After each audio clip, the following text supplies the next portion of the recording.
Hey guys, it's Mario here, coming at you from the beach in Playa del Carmen. Pretty awesome day here, very hot. Actually, a little bit of inside here. I'm moving back to Europe in a couple of days where it's gonna be -5 when I land there. So it's gonna be from this hot weather. So quite a bit of a shock on the body. I hope my body will survive as usual. I don't really know what's gonna happen. So I wanna talk to you guys a bit about motivation, and specifically about the right way and the wrong way to motivate yourself, as I see a lot of people get this wrong. And even when I say that there is something like the wrong way to motivate yourself, a lot of people are shocked, because we're not very educated about this. And research on motivation has actually had a lot of great insights and breakthroughs in the last couple of years, but of course the education system doesn't really catch up with the research then and there. It takes a couple of decades usually, and that's one thing, that most people are still using the wrong methods to motivate themselves. And really those methods, and we're gonna discuss that a little bit, come with a price. And the price is usually lack of long-term motivation and lack of turning that motivation into a driven from within type of motivation. So you wanna be driven from within. You wanna eventually have that switch happen where you're no longer forcing it. It's okay to force it for a while, but it has to come and become that drive from within. That thing you're gonna do anyway. Regardless of what happens, you're gonna be inclined to do that thing. So let's talk about the wrong way to motivate yourself. And this goes back to the early Industrial Revolution, 19th century, and it goes back to the story of the donkey. So he's gonna see that carrot in front of him, and he is going to be motivated to move forward. Simple motivation, right? You see the benefit, you see a reward, and you're gonna move forward. Or, on the other hand, you can use a stick to motivate the donkey and punish the donkey if he doesn't do the behavior. So you're basically motivating with fear. So it's either reward or fear. And that's kind of how most people, sadly, still try to motivate themselves. And we can see this in fitness all the time. Have a poor food choice, you kind of blow your diet.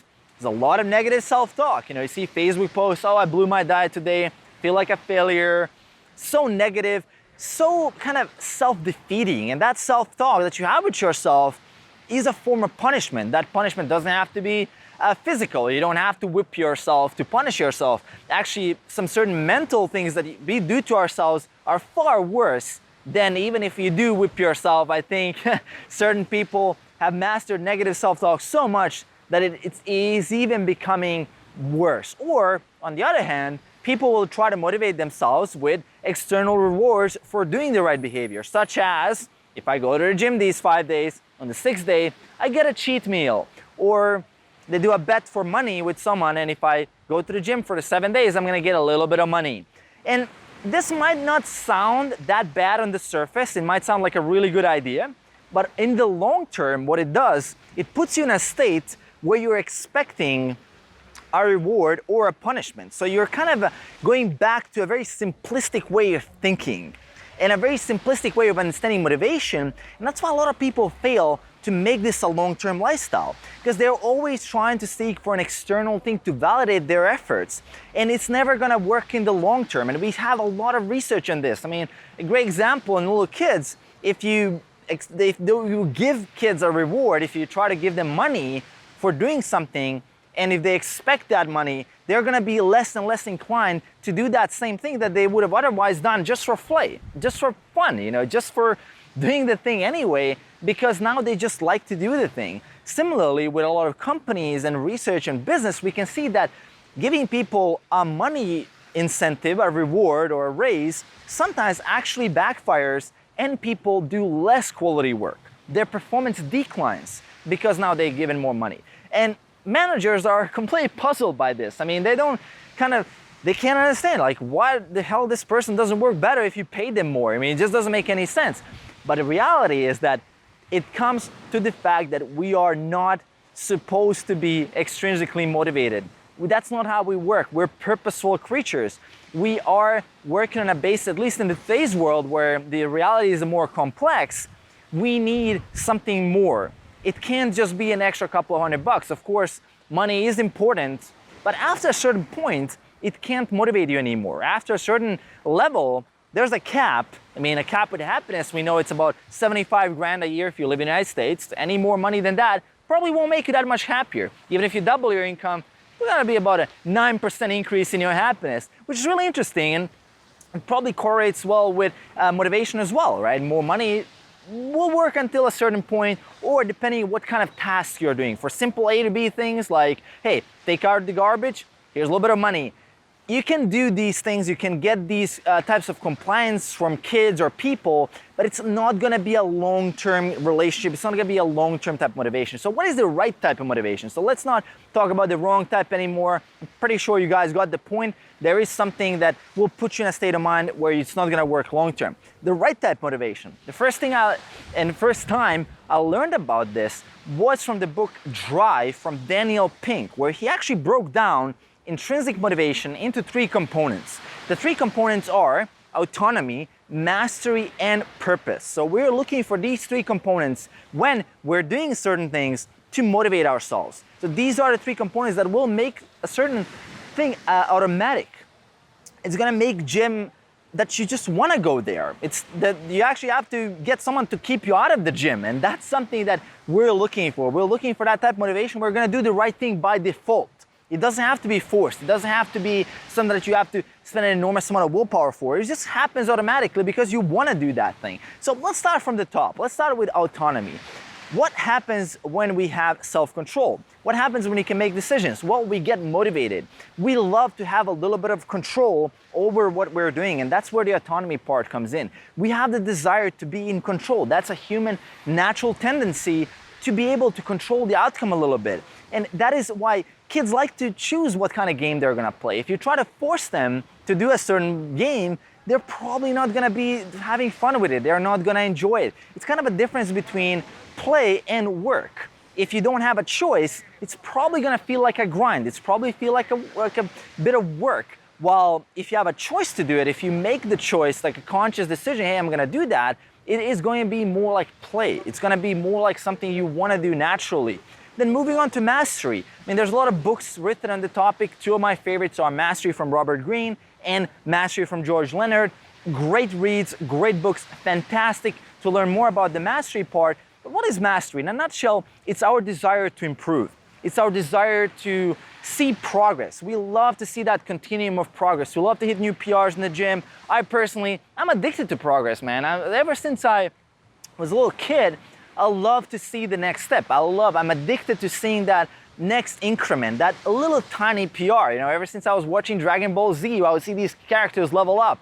Then I would level up characters in video games. Now I'm leveling up myself, my own life. And it's always about that next step forward because that gives you a little bit of purpose. That self-improvement gives that enjoyment, gives that little progression that you get, just gives you that spike of enjoyment and satisfaction that you're moving in the right direction. So we need mastery. We need that thing that we're doing is putting us in a state of mastery. It is putting that deliberate practice into something where we can measure progress. We can see it happen. And that's something we want to have with our own thing in the gym. A lot of people, they don't train progressively. They don't train to see progress. They're just doing random stuff, and of course progress doesn't come, and then of course no progress, no motivation, and a lot of people give up. So put yourself in a position where progress can happen and also measure progress. A lot of people aren't even measuring, and they're wondering why is progress not happening. Well, you're not even measuring it.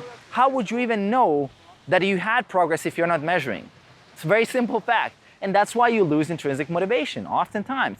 Moving on, let's talk a bit about purpose. Well, purpose is our drive to see that the work we're doing, the things that we're doing, have a bigger impact in the world. Well, health and fitness, your work, by you going to the gym, you're becoming a role model. You're becoming an inspiration for other people around you. You're becoming a character for other people around you. They can see, hey, this person is in control. That person is becoming the best version of themselves. They're exiting the comfort zone. They're living their life to the fullest. And we need to see these kind of things. We need to see examples And we need to be examples. The world needs more examples. And a lot of people, when they do their work, when they just go to their day-to-day jobs, they can't see that purpose. And that's what makes the work such a grueling grind, because you can't see the outcome. Let's say you're serving coffee in Starbucks. Maybe that coffee is gonna make a neurosurgeon that day a little bit more focused. He's gonna save 5 lives that day. You literally saved 5 lives by serving that coffee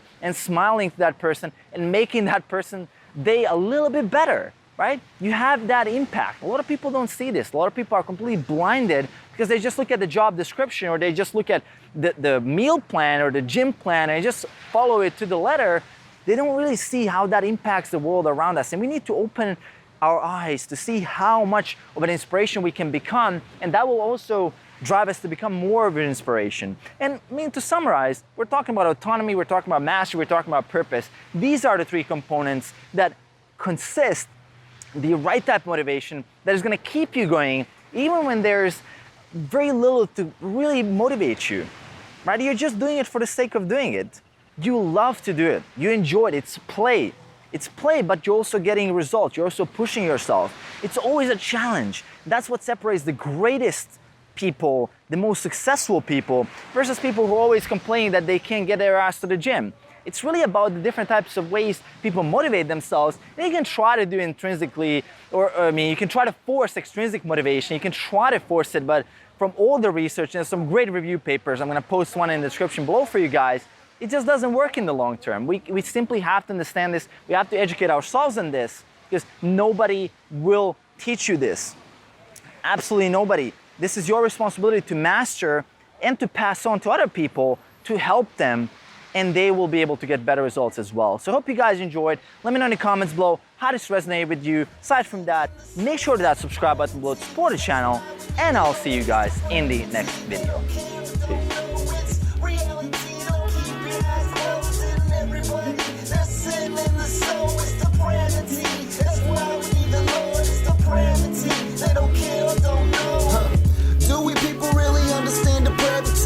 Jesus died on the cross, now there's a tragedy. But for the payment of our sins, call it propitiation. Some people come to the Lord for money, grant